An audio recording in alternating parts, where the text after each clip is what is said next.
prison, once they got out of jail, out of the state hospital, our job was to go the whole range, to assist them with getting Social Security if they qualified for it, finding housing. And there were a number of occasions where we went out here to West Dallas, took people out to the housing authority.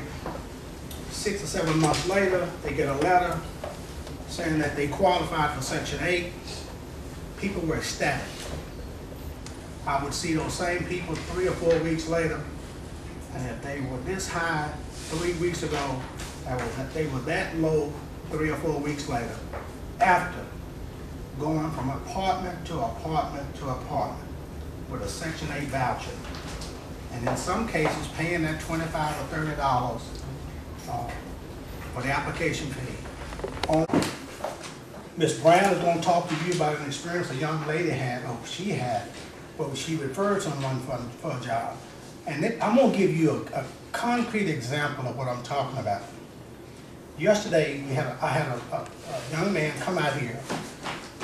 We were not able to reach everyone because originally this was scheduled for yesterday.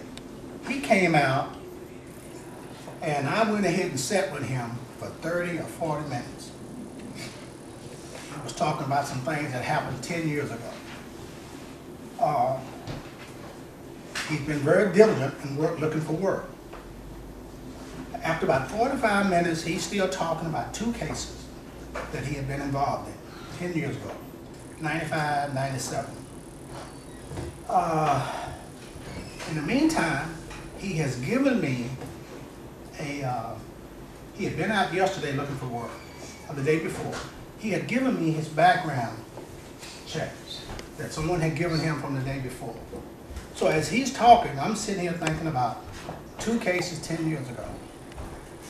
But I'm steady reading his background deal, and there are 4 other cases, or 4 other times that he had been arrested. And what I said to him, you know, if I was interviewing you today for a job after 45 minutes, and you never mentioned these other situations where you've been arrested, my whole attitude toward hiring you would change. So I ask you to tell you to please be prepared to discuss whatever case you're involved in, and be prepared to go into detail on some cases when you give your referral out. Again, because I done gave y'all some donuts and coffee and shit. Come on now, liven up. I'm trying to help. Good morning. Good morning. My name is Joyce Brown, and when I first started this organization, I was in the Gaston area. I was in the Wells Fargo Bank building, and people used to come in for orientation. I would be sitting in the office, you know, on the computer, on the telephone, doing work, and staff would do the orientation. And I kept hearing people ask, "Is Miss Brown in?" And staff would say, "Yeah, but she can't be disturbed right now." And they would show the film.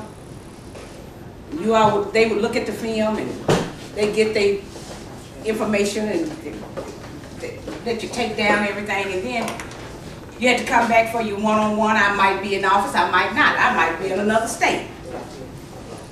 Then one day I was sitting in the office, and just all of a sudden, I was on the computer and asked myself, who the hell do you think you are? That you got people coming here that might need to hear your voice, that might be an uplift for them because they were possibly in the same situation that you were in. And you sit here in this office and let them come through your office and they can't touch you. Who the hell do you think you are? So I said, the hell with the tape at first. And then I started to just come out and be a part of my orientation. That's what I need to do. I need to let you all know that I'm touchable. I need to let you all know that I am here and willing to assist and help you in whichever way that I can. Now I show you the tape to let you know I'm no different from you. I've been on the other side of the law. It's not like I don't know the other side of the law, and I want y'all to understand that. That OG, I'm an old OG. So I know when you're trying to pull my leg. I know when you're trying to play con. I'm not that person that you can play it with. But if you want to succeed in becoming a productive citizen in society, then I have built the organization that will assist and help you do that. I don't promise anybody in here a job, but what I promised you, the last 20 years, I have created the opportunity for you to walk into a position without having to wonder if you have to lie on your application or if they're going to turn you down based on your conviction or your criminal history. I have went out and talked to owners, like he says, and people that can make a decision. And what they have said is, Joyce, I'll work with you. So let me tell you one thing. First of all, this is an open entry, open exit program. I know some programs, it's a 6-month program, but it's open entry, open exit. It's stay for those that need it. When I look at your application and you don't have a GED, you're in this program for the duration of 6 months. Whatever meetings we have, whatever training we have, that's what you have to attend in order to uplift yourself and get you educated so that I can send you out in the world so that you can get a job. We assist you with little jobs like car wash or warehouse, whatever that I've made a commitment to work around your schedule so that I can get you educated first so that you can move up. But that gives you an advantage even if you're in that position. Because number one, you're working. Number two, wherever you are, you're paying rent.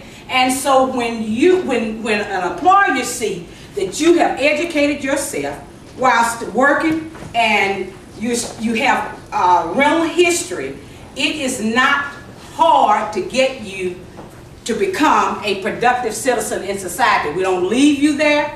When you get all that training, when you get your GED, then we began to look for other jobs to send you to another level.